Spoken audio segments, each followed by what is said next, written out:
The Ferdinand Town Board approves purchase of a global positioning system for town projects. WJTS takes a walkthrough of the VUJC Center for Technology Innovation and Manufacturing, now under construction. And in sports, Kurt Guxell has highlights of the Jasper Wildcats' victory over Princeton. These stories and more coming up in 18 WJTS News.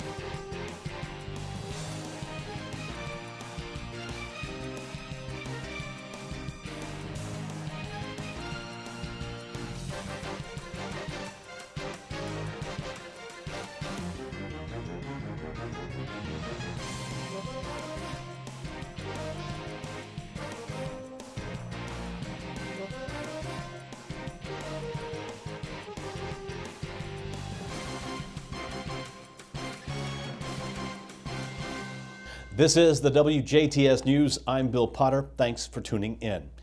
WJTS TV went on location for our Inform segment. Concluding this newscast, we'll take a tour of the Vincennes University Jasper campus Center for Technology Innovation and Manufacturing with Vincennes University Jasper Dean Dr. Alan Johnson. Please stay tuned. And now for the news. The Ferdinand Town Board last night approved $15,000 toward the purchase of a Trimble global positioning system to aid in current and future town projects. Ryan Ernst is the town's Geographic Information System Coordinator. A GIS allows a user to visualize, question, analyze, interpret, and understand data to reveal relationships, patterns, and trends.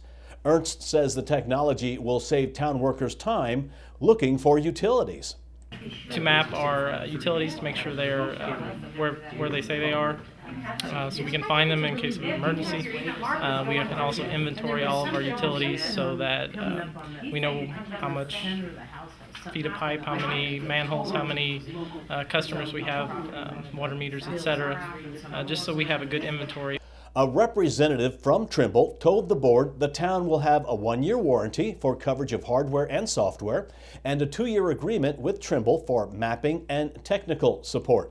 Ferdinand Town Board President Ken Seacard says the system will be more exact in locating town resources. It will enable us to go out and actually measure our street locations, manhole covers, posts, everything else.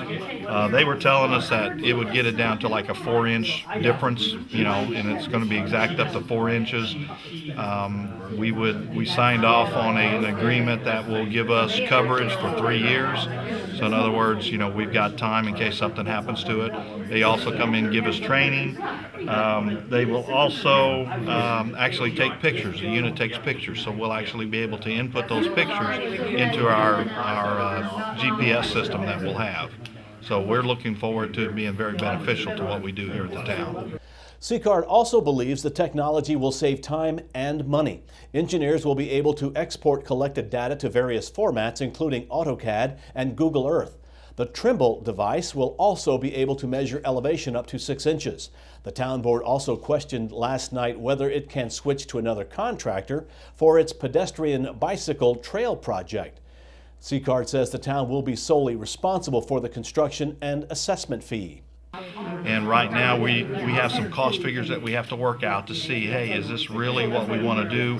Or do we turn around and just go with Strand and Associates and just move forward? The deadline we've got is everything has to be in place before May the 11th. That's when the trail plan is going to be let, which means the bids will be taken and they'll determine who's going to actually build the trail.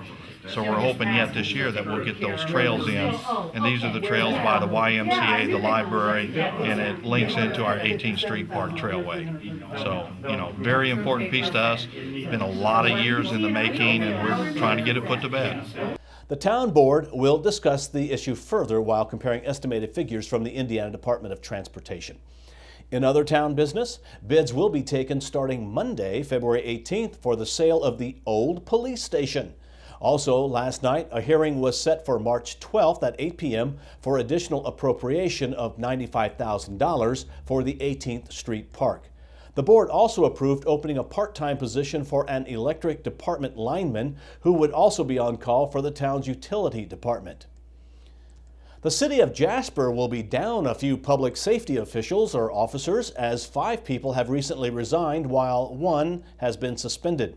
As reported earlier, the Jasper Board of Public Works approved a recommendation Tuesday morning by Police Chief Michael Bennett to begin termination proceedings for Officer David Drew, alleged misconduct. Meanwhile, the board approved that Officer Drew be suspended with pay when he returns from sick leave on February 15th, pending the termination proceedings. Jasper Mayor Terry Seitz, in a written statement, said the request was based on information obtained through an internal investigation as well as information presented to the Jasper Police Department by the Indiana State Police. The state police have begun conducting their own investigation into allegations regarding the conduct of Officer Drew. The Jasper Board of Public Works also accepted the resignation from Police Sergeant Jeff Carey, who has accepted a new job in Indianapolis. The police department will begin the hiring process for his replacement, as well as open the position of sergeant to the force internally. In addition, the board accepted the resignation of probationary telecommunications officer Melissa Lopez. The department is expected to seek her replacement soon. On the other end of public safety, 2 members of the Jasper Fire Department have submitted their resignations. Jared Reinbold and Justin Reinbold's resignations were effective February 7th. The Board of Public Works approved Fire Chief Kenny Hoaxang to open the hiring process for firefighters next month. Altogether, the department will have a total of 4 spots available. The board also approved promoting probationary firefighter Nick Nowakowski to full-time status as of February 20th. A hearing has been set for May 10th at 10 a.m. for the lawsuit filed by members of Healthy Dubois County Incorporated against the city of Jasper. Sherry Gregg Gilmore, a special judge from Knox County, was appointed to oversee the second hearing. The hearing will rule on allegations the city of Jasper held private meetings during contract negotiations with Atlanta-based Twisted Oak Corporation, who wants to convert the now idle Jasper power plant. Healthy Dubois County claims that meeting between Jasper city officials and Twisted Oak's CEO Jay Katassian should have been public. Healthy Dubois County Incorporated filed the original lawsuit in August of 2011. Special Judge Lucy Goffinet of Perry County ruled in favor of the city of Jasper a month later, but the Indiana State Appeals Court granted an appeal filed against Goffinet's decision based on several factors, including questioning the volunteer group meetings that were essential in working out details on the contract. The Senate Utility Committee will hold what's expected to be an intense hearing on the future of the Rockport coal-to-gas plant at 9:15 Thursday morning. But the committee's chairman, Senator Jim Merritt, says there won't be an amendment and a vote on whether to advance the bill to the full chamber until the following week. He said Thursday's hearing, will focus on a measure by Senator Doug Eckerty that would require 3-year true-ups to have developer Leucadia National Corporation reimburse Indiana ratepayers for any losses they've suffered. Mark Lubers, Leucadia's Indiana lead, says that would stop the plant in its tracks. Instead, legislative leaders have said they'd prefer to direct the Indiana Utility Regulatory Commission to conduct another review of the Indiana Finance Authority's complex 30-year deal to buy the Rockport plant's product at a fixed rate and then resell it on the open market. Though a vote won't take place tomorrow, Merritt said his committee has to act next week because of Senate deadlines. Huntingburg police are looking for the driver responsible for a hit-and-run incident that took place in the city sometime between Monday evening and Tuesday afternoon.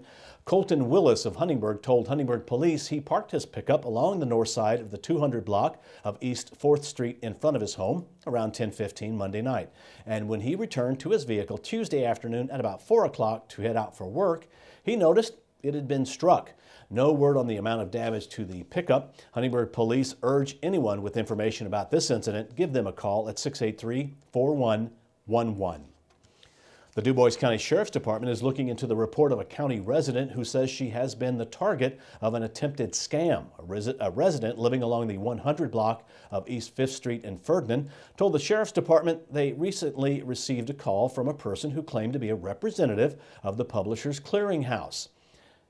A man on the phone told the woman that she had won $1.2 million and that she must go to CVS or Walgreens to get a money order for $500 to cover the taxes on the winnings, and then someone would show up at her home 2 hours later with the winnings.